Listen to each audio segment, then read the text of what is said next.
What happens when speed meets raw power, when lethality meets thunder, and when roads transform into runways and supercars dare to challenge fighter jets? On one side, we have the Lockheed Martin F-35 Lightning II, a cutting-edge marvel of military engineering soaring through the heavens with deadly precision.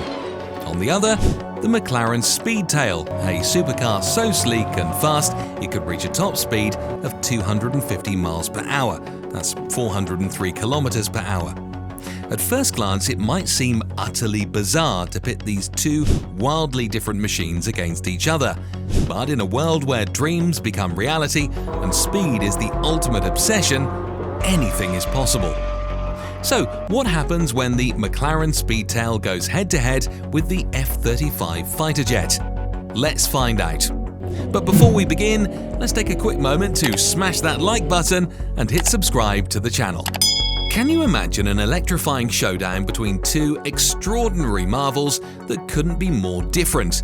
The McLaren Speedtail and the F-35 Lightning II fighter jet.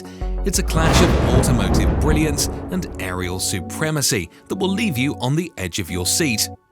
First up, let's meet the contenders. The McLaren Speedtail, a masterpiece from the British supercar maker McLaren Automotive, comes with a jaw-dropping price tag of around $2 million. But what do you get for that princely sum? Well, strap in because the Speedtail delivers a heart-stopping 1,036 horsepower from its engine. This isn't just any engine, it's a work of art that propels the Speedtail to a top speed of 250 miles per hour. Picture yourself in the driver's seat, hurtling down the asphalt with the wind in your hair. It's the stuff of dreams. And the design? It's sleek, aerodynamic and futuristic, like a supercar from a sci-fi movie. Now let's turn our gaze to the F-35 Lightning jet, the brainchild of Lockheed Martin, a behemoth in the aerospace industry. This fighter jet isn't just fast, it's the Usain Bolt of the sky, with a mind-blowing top speed of approximately 1,200 miles per hour. But that's not all. The F-35 is a technological marvel, bristling with advanced weaponry and stealth capabilities that make it the most sophisticated fighter aircraft ever built. It's a $80 million heavyweight, tipping the scales at over 29,000 pounds, and it's manned by the best pilots from the UK's Royal Air Force. Now imagine these two titans facing off on a closed, triangular racecourse. You see, the Top Gear racecourse isn't just your run-of-the-mill drag strip. It's a closed, triangular track that demands more than just pure speed. In this unique setup, the military fighter pilot at the helm of the F-35 faces a daunting challenge. To navigate the course, he has to bank the plane not once, not twice, but 3 times. This means the fighter jet can't unleash its full potential, as the pilot needs to maintain control and fly at a height of roughly 250 feet above the course. Despite the F-35's astounding capabilities, these restrictions are a significant hurdle. On the other side of the race, we have Chris Harris in the McLaren Speedtail, pushing the supercar to its limits. In a thrilling twist, the Speedtail manages to briefly surge ahead of the fighter jet. However, the F-35's immense power and cutting-edge technology proved to be the ultimate game-changer. With a roar that can shake the heavens, the jet effortlessly accelerates and leaves the McLaren in its thunderous wake. It's an unsurprising victory for the F-35 given the limitations of the course and the fighter jet's formidable capabilities. As the race concludes, Chris Harris can't help but express his admiration for the F-35. He's in awe of this engineering marvel, acknowledging that if he had to lose to anyone, it would be to this incredible piece of technology. It's a moment that encapsulates the sheer power and sophistication of the F-35. But here's a fascinating tidbit. This isn't the first time Top Gear has pitted a supercar against a fighter jet. Back in 2007, former Top Gear host Richard Hammond took on a similar challenge. He raced a Bugatti Veyron, another multi-million-dollar supercar with over 1,000 horsepower and a top speed of more than 260 miles per hour against the Royal Air Force's Eurofighter Typhoon. In that showdown too, the Typhoon fighter jet with its mind-boggling top speed of over 1,500 miles per hour emerged victorious. As we delve into this high-octane showdown, the contrast between the production lines of the McLaren Speedtail and the F-35 Lightning II becomes even more striking. Let's take a thrilling ride through the intricacies of their assembly process. The McLaren Speedtail, despite its astronomical price tag, boasts an impressively swift production process. It takes a mere 7.5 days to transform raw materials into this awe-inspiring supercar. In contrast, the F-35 Lightning II's production is a marathon that spans a staggering 18 months. By the time a single F-35 completes its transformation, McLaren will have announced the production of another 27 Speedtails. Now let's get into the nitty-gritty of production. Both McLaren and Lockheed Martin employ pulsed production lines for their respective masterpieces. These aren't your everyday conveyor belts with robots working at breakneck speeds. Instead, the components sit at specialized stations for fixed periods, moving along to the next stage once the countdown stops. Imagine it as a higher stakes game of pass the parcel. The McLaren Speedtail goes through 10 stations, each pulsed every 0.75 days. In comparison, the F-35 Lightning II has a slower pulse, moving every 1.8 days and visiting a whopping 37 stations solely for its wing systems, including intricate fuel lines and more.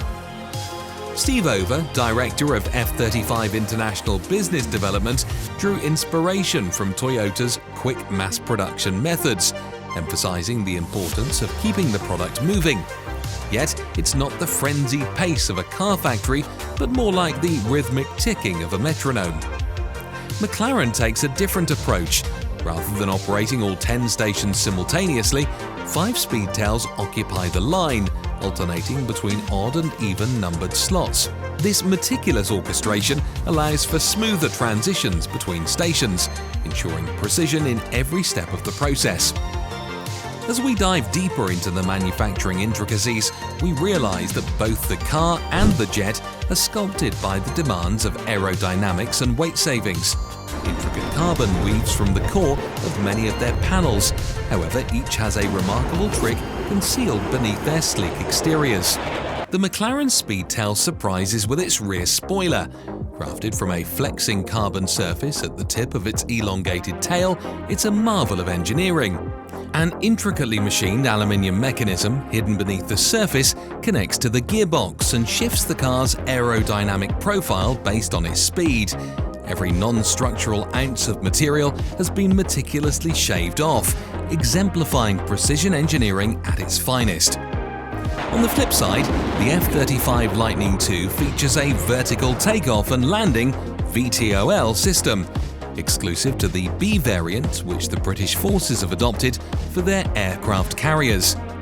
This system is essential for the jet's stealth capabilities, minimizing creases and inconsistencies on its surface. Within its radar-detecting skin, the F-35 conceals not only its weaponry, but also a 29,000 horsepower lift fan. Supplied by Rolls-Royce, this fan accounts for 15% of the F-35's UK-sourced components and plays a vital role in its hovering prowess. Yet amidst the staggering complexity and engineering wizardry, there are moments of reassuring normalcy. In Texas, pedal-powered rickshaws efficiently transport parts near the Lightning's assembly stations. Contrasting with the Speedtail's production line, a neatly cordoned-off section resembling the VIP area of the world's swankiest nightclub, the F-35's assembly line is dizzyingly fast. It defies all sense of scale, with a mile indoors feeling longer than a mile in the open air. And that's not merely due to the extra 25 feet. But the real jaw-dropper comes at the end of the tour. As fuselages and wings finally come together, the factory floor suddenly swarms with F-35s, over 20 of them surrounding us.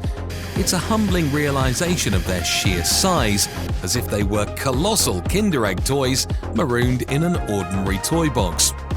However, the climax is yet to come, Just as each of the 106 Speedtails emerging from Woking's Gates embarks on a journey to Millbrook Proving Ground for final high-speed validation, every F-35B undergoes 3 tests out of Fort Worth's airbase. These hour-long fly-around-the-block missions ensure that none of the meticulous ground checks were overlooked. It's a process that churns out enough jets to make test pilot a full-time profession, demanding a wealth of additional training to supplement military experience. Nonetheless, this competition shows the amazing things people can make. Whether on the road or in the sky, we're always pushing the limits of speed and power. Both the McLaren Speedtail and the F-35 Lightning II remind us of what we can achieve when we dream big and work hard. It's a thrilling journey through the world of engineering and innovation. In the end, it's not just about who wins the race, but the remarkable feats of human ingenuity that propel us forward. These machines represent the pinnacle of what we can create, and they inspire us to keep reaching for the stars, whether behind the wheel or in the cockpit, as we continue to redefine what's possible in the pursuit of speed and power. If you enjoyed this story, buckle up and stay tuned for more fascinating tales about your favorite car brands. Don't forget to hit that like button and subscribe for a joyride through the world of automotive history. Thanks for watching, and see you soon.